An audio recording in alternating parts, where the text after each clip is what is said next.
കൊച്ചി നടനും മിമിക്രി കലാകാരനുമായ കലാഭവൻ നവാസ് അന്തരിച്ചു. 51 വയസ്സായിരുന്നു.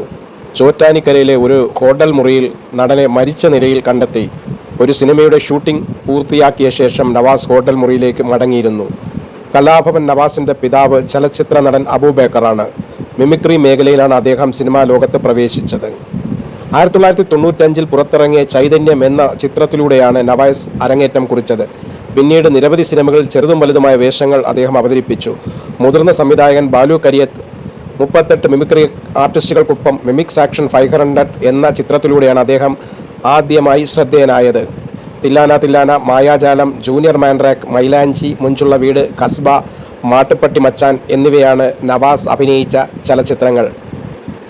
ഇന്ദ്രനിൽ ഗോപാലകൃഷ്ണൻ സംവിധാനം ചെയ്ത ഡിറ്റക്റ്റീവ് ഉജ്ജ്വലനായിരുന്നു അദ്ദേഹത്തിൻ്റെ അവസാന ചിത്രം. ധ്യാൻ ശ്രീനിവാസനായിരുന്നു നായകൻ. ഭാര്യ സിനിമാ താരം രഹന. അവർക്ക് 3 മക്കളുണ്ട്. നഹരിൻ, റിഹാൻ, റിദ്വാൻ. സഹോദരൻ നിയാസ് ബക്കർ. മറിമായം ഫെയിം ഒരു നടനാണ്.